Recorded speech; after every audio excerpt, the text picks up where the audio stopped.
Tidak pernah dulu Gusmi mengatakan, saya mimpi bertemu Rasulullah. Tidak pernah. Saya bertemu dengan Nabi Khidir. Tidak pernah.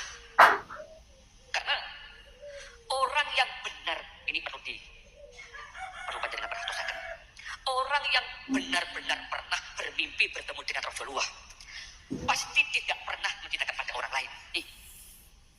Orang yang pernah bertemu dengan Nabi Khidir pasti tidak mau menceritakan orang lain.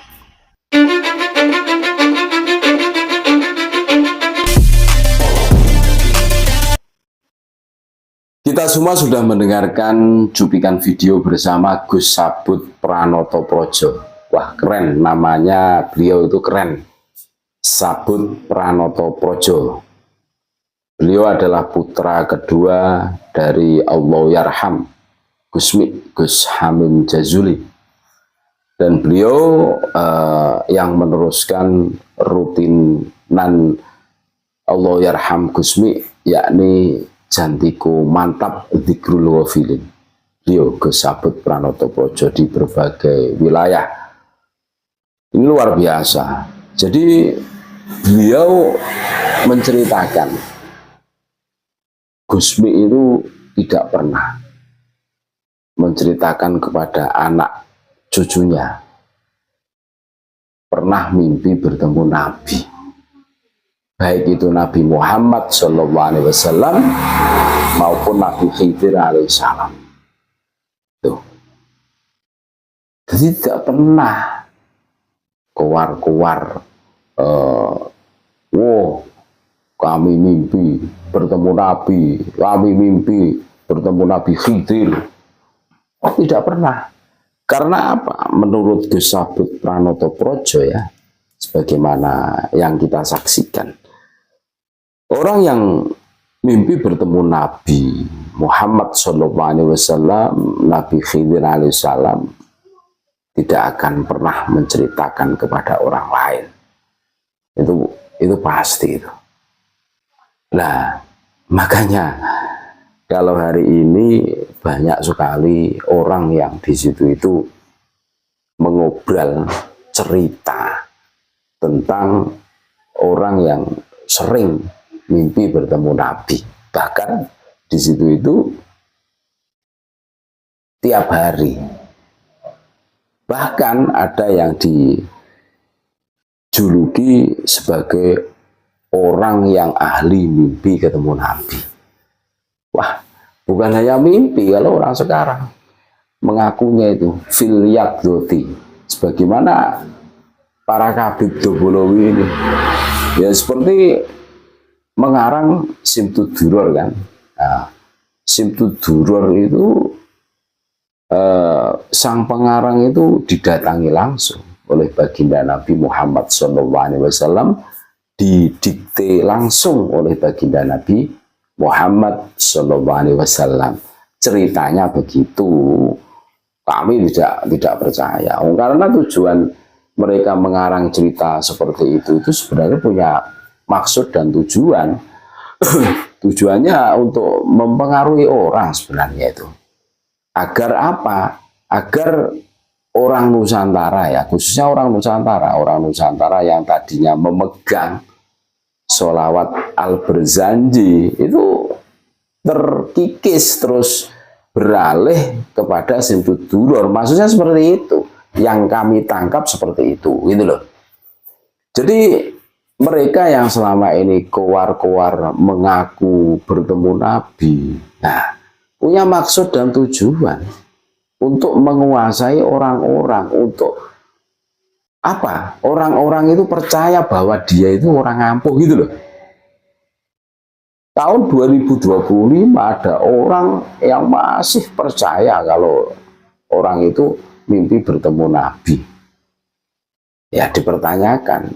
Ya memang kalau mimpi bertemu Nabi itu sokeh, orangnya masuk surga kan.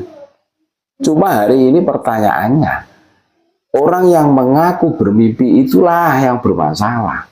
Gitu loh. Kalau dilihat dari jejaknya. Makanya kita itu punya akal untuk mengeja. Kalau ada hari ini orang yang mengaku cucu Nabi tapi perilakunya nggak jelas, kira-kira kita percaya apa tidak? Ya jelas tidak percaya. Orang yang mimpi bertemu Nabi itu mempengaruhi perilaku haliahnya itu pasti itu. Akan tetapi pada saat ngakunya mimpi ketemu Nabi tapi perilakunya enggak karu-karuan, ya ini masalah, ini jelas, ini tidak beres, ini kelihatan ngaku-ngaku. Nah, ini yang harus kita ketahui.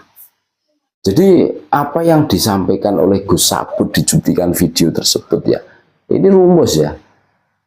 Orang kalau mimpi bertemu Nabi, baik Nabi Muhammad SAW ataupun Nabi Khidir, kan, itu yang katanya pada saat salaman itu tidak ada tulangnya apa-apa itu tangannya, banyak cerita seperti itu. Tidak mungkin menceritakan kepada orang lain gitu loh, tidak mungkin menceritakan kepada orang lain. Karena apa logikanya?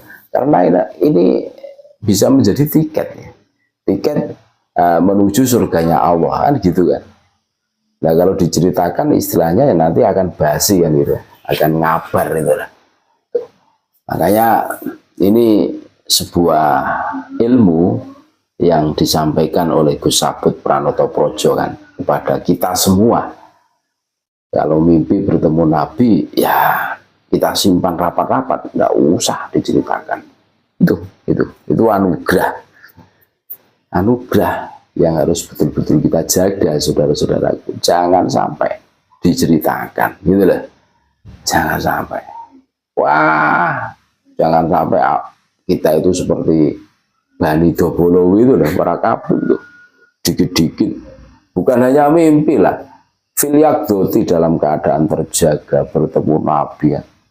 Makanya ada jongosnya kabut yang seperti itu, sampai dijuluki apa? Ahli mimpi bertemu Nabi. Kalau bosnya, ya bos besarnya itu bukan hanya mimpi tapi dalam keadaan terjaga, baginda Nabi hadir. Nah, seakan-akan mereka itu sangat dekat dengan Nabi, seakan-akan menggambarkan kepada alam bawah sadar kita semua, seakan-akan seperti itu. Ya memang orang yang penuh dengan apa ya, visi misi, penuh dengan keinginan untuk jangka yang akan panjang. Ya seperti ini, kan. Makanya apa yang disampaikan oleh Gus Sabut Pranoto Projo ini luar biasa. Seumpama kita mimpi bertemu Nabi, tidak usah kita ceritakan, kita simpan rapat-rapat. Boleh jadi ini adalah tiket kita yang akan menghantarkan kita ke dalam surganya Allah Subhanahu wa Ta'ala. Shallu ala Nabi Muhammad. Tetap NKRI harga mati, Nusantara milik kita.